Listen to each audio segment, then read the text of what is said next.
रावलपिंडी में 81 लाख की चोरी का ड्रॉप सीन हो गया। कौन था ये चोर, किसने की घर में इतनी बड़ी वारदात और पुलिस ने कैसे कुछ ही घंटों में मुलजिम को फैमिली के सामने लाके खड़ा कर दिया। आपने वो मिसाल तो सुनी होगी कि घर को आग लगी घर के ही चिराग से।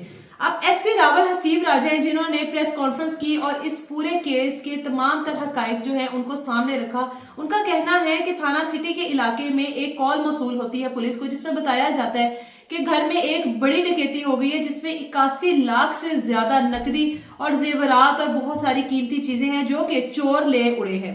अब इतनी बड़ी वारदात थी तो जाहिर है फौरी तौर पर पुलिस की नफरी वहां पर पहुंचती है। जब घर वालों से पूछती है कि आप लोगों को किसी के ऊपर शक, कोई फैमिली मेंबर, कोई आपके घर में मुलाजिम ऐसा जिसके ऊपर शक हो आपको या जिसके इल्म में हो कि आपके घर में इतनी नकदी या इतनी मालो दौलत पड़ी है, जिस पर जो मदई है, जो इस घर का सरबराह है, उसका कहना था हमें किसी के ऊपर शक नहीं है, ना ही हम लोगों की फैमिली में इस तरह का कोई है, ना ही हमारे घर में कोई ऐसा मुलाजिम है कि जिसके ऊपर हमें शक हो या किसी का आना जाना फिलहाल हुआ हो। अब पुलिस जो है मजीद तफ्तीश अपनी शुरू करती है। वहां पे मौजूद तमाम तर जो सीसीटीवी कैमराज होते हैं और जो पुलिस के पास टेक्नोलॉजी होती है उसकी मदद से जब पुलिस सीसीटीवी फुटेज निकलवाती है तो सीसीटीवी फुटेज में सिर्फ एक खातून का हाथ और उस हाथ के साथ एक व्हाइट कलर का स्वेटर नजर आता है जो कि लाजमी उस खातून ने पहना होता है। अब पुलिस पूछती है कि इतनी बड़ी वारदात हुई है घर में, घर वाले कहाँ थे, जिस पर मदई कहता है कि सिर्फ मेरी बेटी घर में मौजूद थी जिसका नाम सहरिश है। पुलिस सहरिश को बुलाती है और उससे अपनी मजीद तफ्तीश स्टार्ट करती है। सहरिश से पुलिस पूछती है कि क्या मामला हुआ, इतनी बड़ी डकैती हो गई, तुम घर में मौजूद थी, घर में कौन आया था, जिसपे सहरिश स्टेटमेंट देती है कि मैं घर पर मौजूद थी, एक खातून घर में आई, उसने मेरे ऊपर स्प्रे किया, उस स्प्रे की वजह से मैं बेहोश हो गई, उसके बाद मुझे कोई होश नहीं है। जैसे ही मुझे होश आया तो मैंने देखा कि घर की तमाम तर जो चीजें हैं उनका सफाया हो चुका था।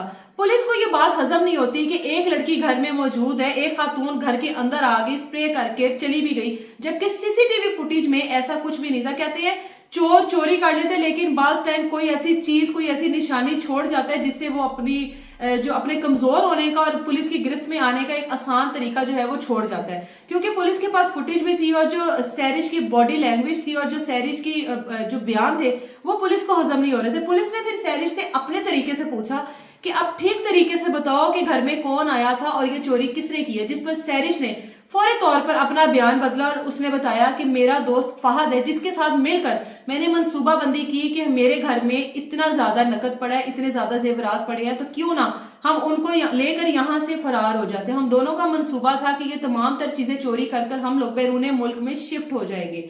ये थी पूरी वारदात जो घर की बेटी ने मतलब बेटी ने अपने वालिद की बनाई हुई जमा पूंजी जो होती है उसकी वो तमाम तर चीजें लूटने का इरादा किया अपने आशना के साथ मिलकर। अब अगर पुलिस इस केस को फौरी तौर पर सॉल्व ना करती या पुलिस के पास इस तरह की सीसीटीवी फुटेजेस ना आती या सहरिश की इस तरह के स्टेटमेंट जिसमें उसके खुद ही रद्दोबदल सामने आ रहे थे तो शायद ये केस और लंबा हो जाता है। लेकिन with in 4 to 5 hours police ने इस केस को हल किया और जो मदई है वो सहरिश का बाप है। दोनों मुलजिमान को पुलिस ने अपनी हिरासत में लिया। इसमें एसपी साहब का कहना है कि हम ठोस शवाहिद के साथ इन दोनों को अदालत में पेश करेंगे और सख्त से सख्त सजा दिलवाएंगे।